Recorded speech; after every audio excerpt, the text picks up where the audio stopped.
کیا شان ہے روزے کی؟ خالق کائنات نے اسی آیت میں جب حکم دیا فرضیت روزہ کا تو ارشاد فرماتا ہے لعلکم تتقون، دیا میں نے روزہ تمہیں اس لیے ہے تاکہ تم اس سے ڈرنے والے بنے، متقی بن جاؤ، صاحب تقوی بن جاؤ۔ اور پھر کرم کیا ہے؟ کرم یہ ہے، فرماتا ہے فمن کان مریضا، اگر تم میں سے کوئی مریض ہو جائے اولا سفر، یا وہ سفر پہ چلا جائے، مسافر ہو، فَإِدَّةٌ مِّنْ أَيَّامٍ أُخَرَ، تو اتنے روزے جتنے اس وجہ سے چھوٹ گئے، یعنی بیماری کی حالت میں یا سفر کی حالت میں، فرماتا ہے ان ایام جو روزے چھوٹ جائیں اور دنوں میں ان کی قضا کر لیں، اور دنوں میں ان روزوں کی کیا کر لیں؟ قضا کر لیں اور دنوں۔ اور پھر ارشاد فرماتا ہے کہ اگر کوئی ایسا مریض جو روزہ رکھ نہ سکے لیکن کبھی اس کی کیفیت ایسی ہو کہ روزہ رکھ سکے تو فرماتا ہے تصوموا خیر لکم، روزہ خیر ہی خیر ہے۔ آئے آئے نہیں نہیں، یہاں میں نے لانا تھا اپنے سامعین کو، کیا ہے روزہ؟ خیر۔ ایک آیت میں 2 مرتبہ لفظ خیر آیا ہے، فرماتا ہے وَمَنْ تَطَوَّعَ خَيْرًا، جو شخص نیکی اور بھلائی زیادہ کرے، اگر اس کے اندر بساط ہو تو نیکی بھلائی کو زیادہ کرے، تو اگر بھلائی کرنا چاہتا ہے دنیا آخرت میں اپنی بھلائی چاہتا ہے تو کیا؟ روزہ ہی اس کے لیے خیر ہے۔ کیا؟ روزہ ہی اس کے لیے خیر ہے۔ اب یہاں دکھتا ہوں کیوں خیر کہا؟ اس لیے کہ رمضان میں خیر ہی خیر ہے۔ کیوں؟ سکیاں ہریاں ہوئی نہیں نہیں نہیں، میں نے بڑا سادہ سا لفظ بولا ہے، یعنی وہ دسترخوان جس پر کبھی بہار نہیں ہوتی، رمضان میں اس دسترخوان پہ بھی بہار آ جاتی ہے۔ کیوں؟ کیونکہ خیر ہے، اور ہر گھر میں اللہ پاک خیر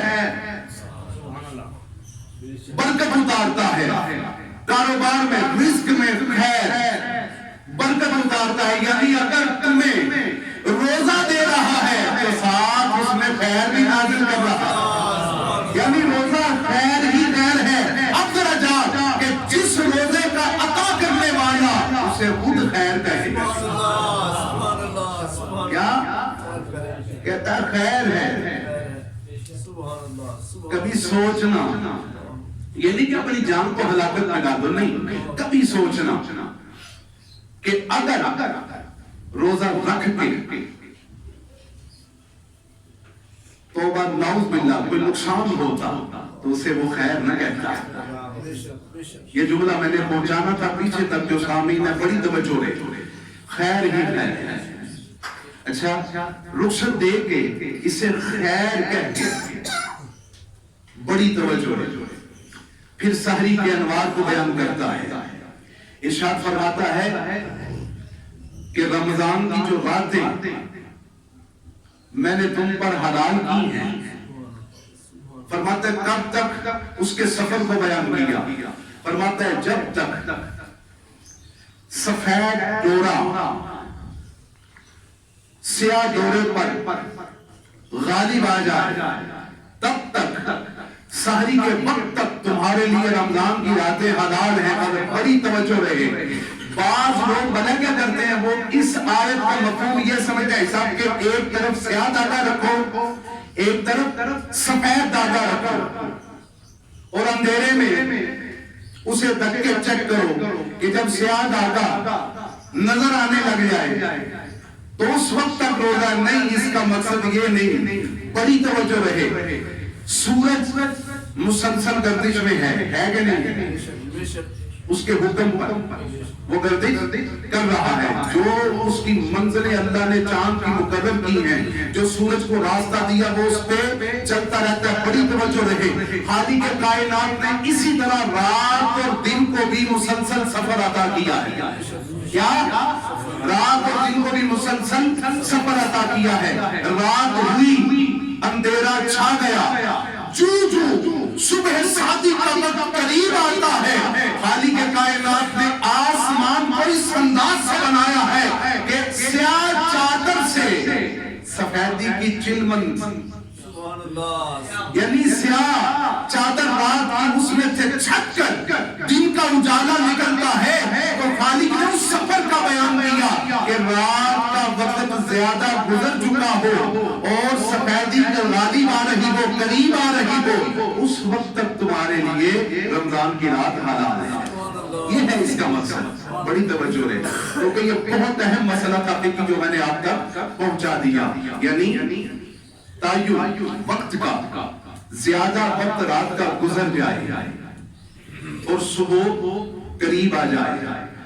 جو وقت مقرر ہے صحیح کا وہ ہے تمہارے لیے. ٹھیک ہے, یہ اس سے مراد ہے. آگے بڑھ جاؤ اس منزل سے, بڑی توجہ رہے. خالق کائنات نے رمضان کی جو برکتیں اور وسعتیں بیان کی, پچھلی نشست میں آپ نے سماعت کی. روزہ دار کے لیے ایک اور سعادت ہے جو صرف روزہ دار کے لیے ہے. کیا عالم حشر میں لوگوں کی صفیں بنے گی, انسانیت کا ہجوم ہوگا, خالق کائنات جزا عطا فرمائے گا, روزہ داروں کو حکم دے گا ٹھہراؤ. روزہ دار انہیں روکا جائے گا, میزان قائم کر دی جائے گا. خالق کائنات فرشتوں کو حکم دے گا دسترخوان لگاؤ. کیا حکم دے گا؟ بڑی توجہ رہے. کیا دسترخوان لگاؤ. دسترخوان نعمت لگ جائیں گے. خالق کائنات ان دسترخوان نعمت جو لگیں گے ان پر انبیاء اور رسول علیہ السلام جلوہ افروز, صدیقین جلوہ افروز ہوں, شہداء جلوہ افروز ہوں, صالحین جلوہ افروز ہوں گے ان دسترخوانوں پر. جب وہ دسترخوان لگ جائیں گے, خالق کائنات وہ مقبول ان اللہ روزہ دار انہیں خالق کائنات فرشتوں کے حوالے کر کے حکم دے گا فلان کو فلان کے ساتھ بٹھاؤ.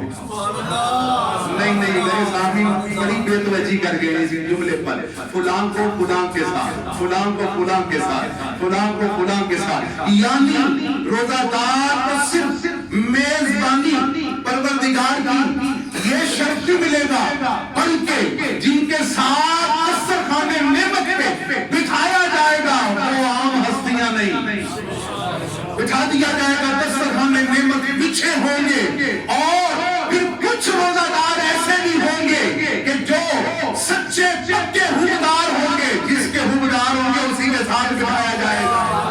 اس دسترخوان پر شہزادے جہاں سارے بڑے بیٹھے ہوں گے, ان کی ہم نشینی ملے گی, ان کے ساتھ بٹھایا جائے گا, بٹھا دیا جائے گا دسترخوان نعمت پر. پھر رزق کھلایا جائے گا, رزق کھلایا جائے گا, رزق کھلایا جائے گا, رزق کھلا دیا جائے گا.